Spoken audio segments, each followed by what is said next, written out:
Hai semua, selamat datang ke Jalan-Jalan Rentan episod 2. Selepas 9 jam perjalanan dari Kuala Lumpur, transit Ho Chi Minh dan akhirnya kami tiba juga di bumi Jepun. Selesai membersihkan diri, kami terus ke arrival hall. Sambil tunggu yang lain siap, kami sempat berlega-lega tengok sekitar airport. Narita ni besar betul. Signage dia pun sangat jelas, senang nak faham walaupun first time datang. Lepas tu kami jalan ke information counter untuk tanya pasal Suica card. Kalau kau datang Jepun ni, kad ni wajib ada. So Suica card ni dia macam Touch and Go version Jepun yang korang boleh pakai untuk naik train, beli makanan dan minuman dari vending machine dan macam-macam lagi. So jom aku bawa korang pergi beli Suica card dekat arrival Narita Airport. Kita sampai arrival, kita turun bawah escalator. Kita kena cari JR untuk cari terminal yang ada welcome Suica atau Suica. Ada. Inilah dia terminal dia. So jom kita travel. Oh ni hitam-hitam. Ni kah? Saya juga.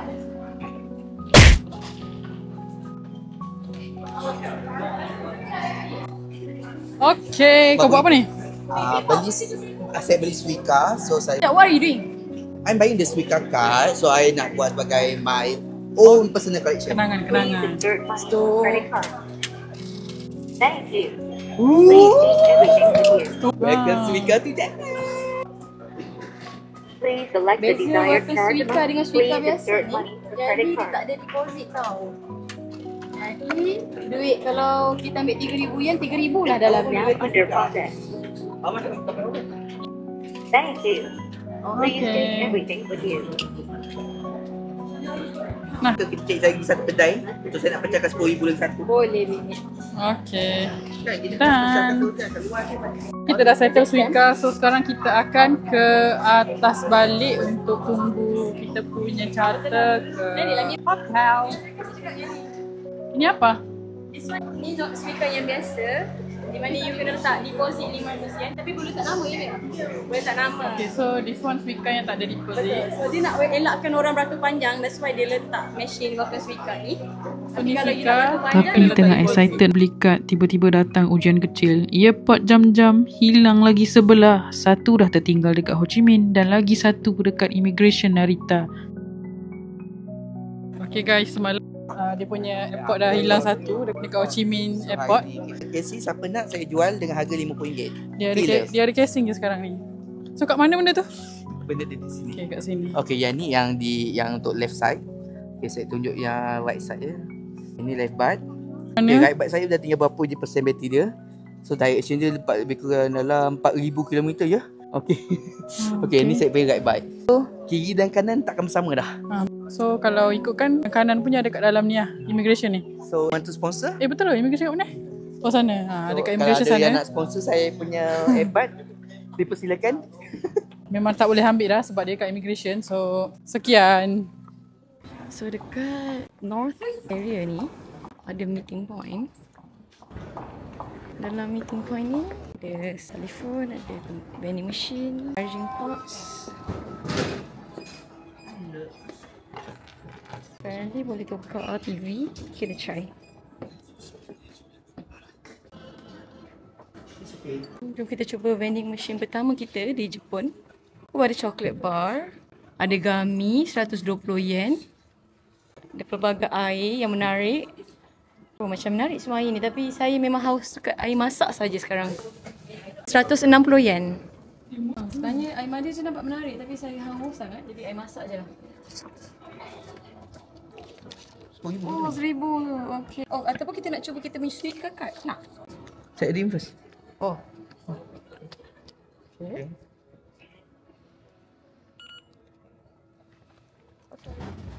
Boleh. Okay. Saya pun nak suka saja. Ni mana? Perlu ke saya beli kok? Apa lagi? Boleh nak air ke? Tak cukup. Saya nak botol air dia. Saya boleh ambil air kat luar. So ni guys. Sementara menunggu yang lain siap, kami bertiga berkumpul di meeting point room. Macam yang korang dapat lihat, tempat ni memang tip top.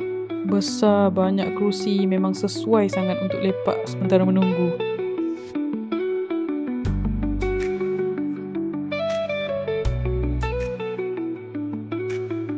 Dekat airport pun korang dah boleh nampak dah figure Mario sebesar-besar tidak tengah lambai tangan macam nak cakap, "Hi, welcome to Tokyo."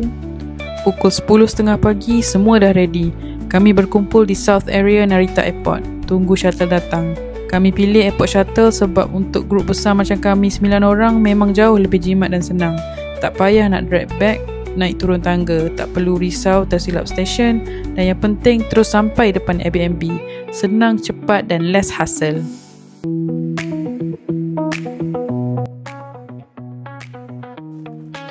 Boleh nampak kan kat sini muka semua excited. So one way shuttle ni kami book melalui website Klook dan harga dari Narita Airport ke Kami Kitazawa around 500 hingga 600 ringgit Malaysia. Ruang dalam van pun luas, bersih dan selesa. Dan apa yang paling best, siap ada charging port untuk semua jenis device. So jangan risau kalau phone korang tak ada bateri, boleh charge terus dalam van ni sementara tunggu sampai ke destinasi. Sepanjang perjalanan, pemandangan luar tingkap memang cantik. Langit cerah, jalan kemas, semua teratur. Perjalanan kami menuju ke Airbnb di Kami Kitazawa mengambil masa lebih kurang 1 jam lebih. Sempat geng-geng rentan ni lena sementara sampai. Kita lagi 4 minit sampai 2 km. Lepas perlahan belakang sikit lagi. Cuaca agak panas waktu ni. Kami sampai awal, jadi kami cuma boleh drop luggage dulu sebab waktu standard untuk check-in bagi Airbnb adalah pada pukul 3 petang. Untuk ke Airbnb, kami kena jalan beberapa langkah lagi sambil tarik luggage sebab van tak dapat nak drop depan rumah, mungkin kerana keadaan jalannya yang agak sempit. Apa-apa hal pun, kami enjoy jalan tengah panas sambil tarik luggage. Inilah baru jalan-jalan rentan. Okay guys, so inilah Airbnb kami. On the way masuk ke Airbnb, ada small construction depan rumah kami. Untuk masuk ke Airbnb ni memang smooth je sebab semua instruction dah diberikan, tinggal ikut je satu-satu. Sementara menunggu buka padlock untuk drop luggage, sempat juga kami beramah mesra dengan abang Arab yang jaga construction tu.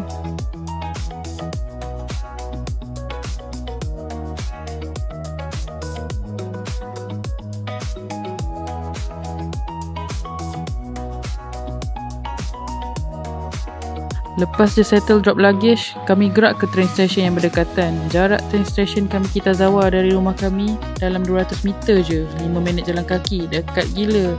Dah lah sepanjang jalan tu ada macam-macam kombini. Memang tak selamat duitnya. So kat sinilah guna Suica card yang kita dah beli dekat airport tadi. Sama je macam korang naik LRT dekat KL ni. Inilah pengalaman pertama geng jalan-jalan rentan. Naik a train dekat Japan. Masing-masing gila, masing-masing bela-bela ayam, masing-masing meneliti map. Nak baca apa ni? Jepun. Dekat Jepun ni, line train dia memang banyak. Ada JR Line, Metro Line, Subway Line, warna lain-lain, nama pun lain-lain. Satu stesen boleh ada sampai 3 jenis train. Jadi kalau silap platform, alamatnya terlepehlah ekor. Tapi tak dinafikan, sistem train dia memang efisien. Signboard semua jelas, train datang tepat pada masanya dan suasana stesen bersih sangat-sangat.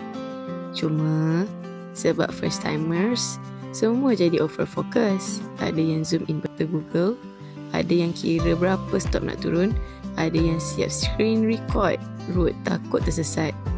Bila train sampai, kami berhenti sebentar menjadi jalan-jalan rentan dan menjadilah orang-orang Melayu yang sopan mengikut trend dalam train itu. Sebab suasana dalam train Jepun memang lain. Senyap, tenang, tak ada orang yang bercakap kuat, tak ada bunyi telefon berdering. Semua macam dalam mode peace and order. Lepas turun dari train pertama, barulah kami sedar tukar train kat Jepun ni bukan main-main weh. Orang Jepun semua jalan laju, muka confident, macam dah tahu exactly nak ke mana. Kami pula macam grup pelancong baru lepas respon, berdiri tengah-tengah laluan sambil pusing kiri kanan. Kalau tengok dari luar, macam syuting rancangan Amazing Race version Malaysia. Semua dalam mode survival. Dan setelah beberapa kali tukar train, akhirnya kami sampai juga di Akihabara. Dah sampai. Kita akan ke Akihabara. Tapi before tu kita nak pergi makan dulu. Lepas keluar dari Akihabara Station, kami pun mula berjalan menuju ke destinasi makan pertama kami di Tokyo, Nico Nico Ramen, salah satu kedai halal yang famous dekat kawasan ni. Dari stesen nak ke Nico Nico ni lebih kurang 6 hingga 8 minit je berjalan. Tapi kalau dengan kami, confirm jadi 10 hingga 12 minit sebab setiap langkah mesti berhenti ambil video. Bila dah nampak signboard Nico Nico Halal Ramen, terus rasa macam nampak penyelamat. Kedainya tak besar sangat, terletak di satu lorong yang tenang di jalan utama Akihabara. Walaupun dari luar nampak kecil, tapi vibe dia cozy dan welcoming.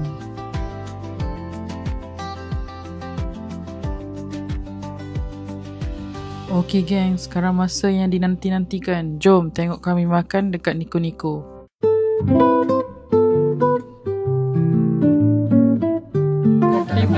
Yang best dekat sini, korang boleh tengok live penyediaan makanan. Dapur kecil yang terbuka, so boleh nampak chef tengah goreng katsu fresh, tengah susun lauk dan tengah plating satu-satu. Macam tengok mini cooking show depan mata.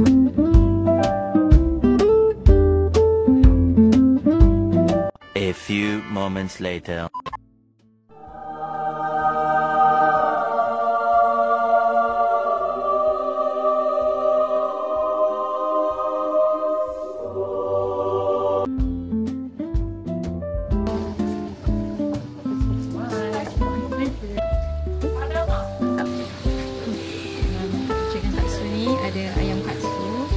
Besar-besar kerbok je lah. Okay. Ada telur dadah dengan nasi dia macam ni lah. Ada sedikit mungkin macam teriyaki sauce. Ada beberapa helai daun-daun. Nampak sedap. Kau punya ni tau? Tak, aku pun yang merah. Rasa-rasa lain-lain. Kenapa Mira punya nampak besar? Dekat dah. Manis.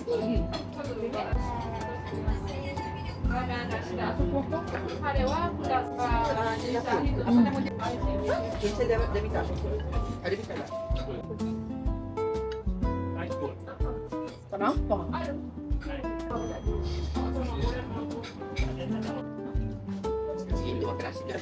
Dah setelah masuk mulut. Burung tak kisah.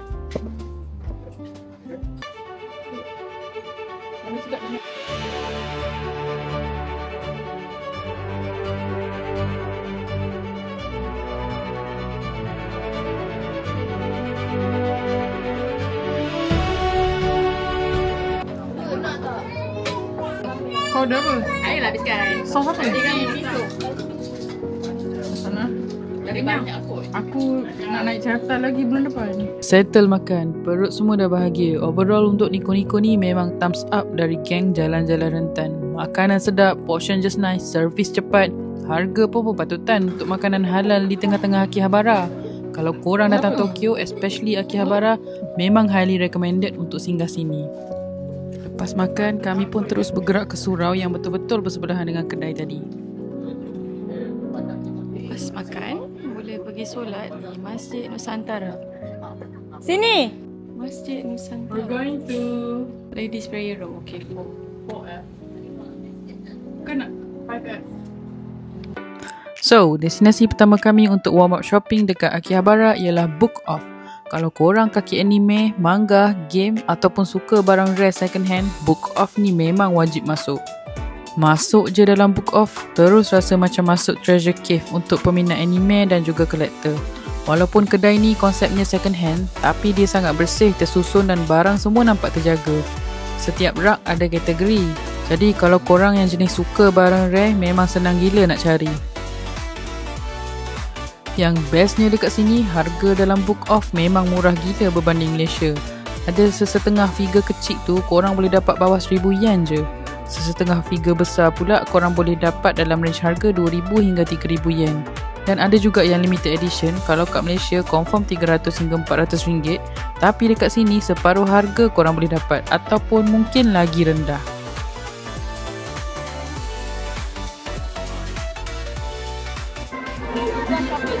Lah.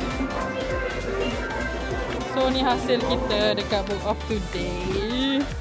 Bermacam-macam jenis figure, nanti kita unbox. Sekarang ni kita nak pergi Yodaiba Akiba. Yodabaki Akiba. Kita nak cari seterusnya lagi kami ke destinasi yang boleh buat kaki tak rasa penat walaupun dah berjalan seharian. Yodobashi Akiba. Bangunan ni memang heaven untuk kaki teknologi, kamera dan juga anime. Bayangkan 9 tingkat penuh dengan macam-macam barang, dari gadget, kamera, mainan hingga ke jam tangan dan alat muzik. Semuanya ada. 70 yen je.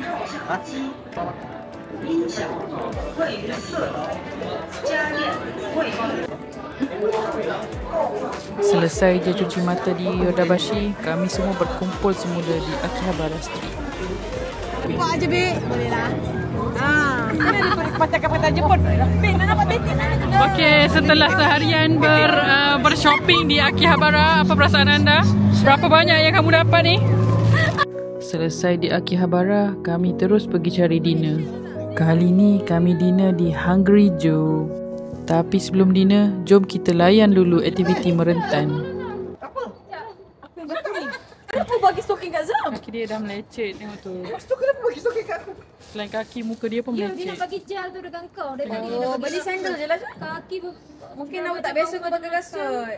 Kalau tak biasa pakai kasut macam tu juga. sebab gel. Ambil lah gambar dia. Okey, macam mana? Kita dah memenuhi trik kita, iaitu jalan-jalan rentan. Jom. Okey. Seorang dah merentan. Jom. Siapa yang menentan? Siapa yang tak menentan hari ni? Saya tak menentan. 14 tau. 14 kilo kilo. 14 Senyum je lah muka tu mana pun. Ya, memang kita nak balik, Cas. Dia cakap nama buat semua orang mampus tadi. Saya okey. Tapi saja kena tengok orang rentan dulu. Kita boleh connect train dari sini je. Makanlah dulu dah sampai dah. Goreng dengan waffle. Jangan salah waffle. Jangan salah waffle. Weh, dia mengentan weh. Judgement lah. Nak bagi hack kaki. Arak tu tak halal, tapi ayam tu halal. Tapi ada air masak nak air masak je. Ada air biasa ada coklat dia guna. Dekat baby ada ais nak tuang. Dia masak tu. Kuali dia masak. Weh, jadilah pergi onsen terus lah. Tak, makanan dia halal saya cakap. Tapi kali bangun video macam mana? Air tu kalau ikut masak-masak ni, benda tu terkondensasi. Engineer. Sekejap saya tengok. Nak cerita pasal arak tu pula. Arak tak ada masaknya arak tu. Arak tu orang jauhan je. Awak tak main arak penting kan? Nanti hantar selfie je dulu.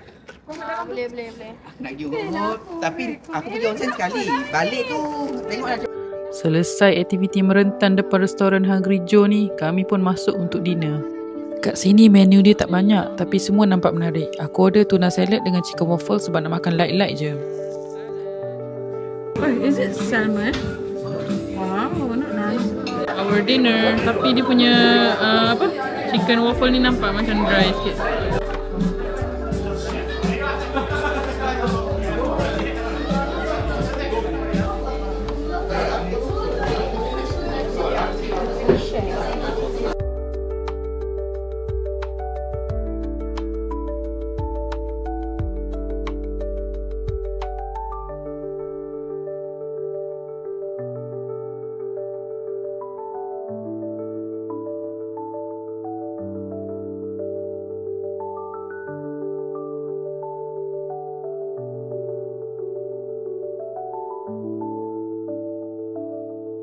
Ice tea dia sangat pelik lah. Rasa dia macam apa yang kena teh diet yang teh herbal semua tu macam tu lah rasa dia. Dia orang makan kat sana. So macam mana? Lepas makan? Better? Tak okey lagi? Sini senyap je semua. Tak bercakap. Oh. Dalila memang makanlah. Yang sebelah tu kena takut kena buatan je. Macam mana babang kita? Okey? Okey? Ini nampak itu mentan kita semua mentan ya. Semua mentan. Dari Narita ke Akihabara penuh dengan kisah hilang earpod, vending machine air kosong sampai ke penutup dengan chicken waffle. Jadi sampai di sini dulu untuk episod 2 kami di Tokyo. Banyak lagi aktiviti menarik. So jumpa korang next episode. Stay tuned. Hi, good morning everyone. We are going to Mount Fuji. Itulah bunyi cicak.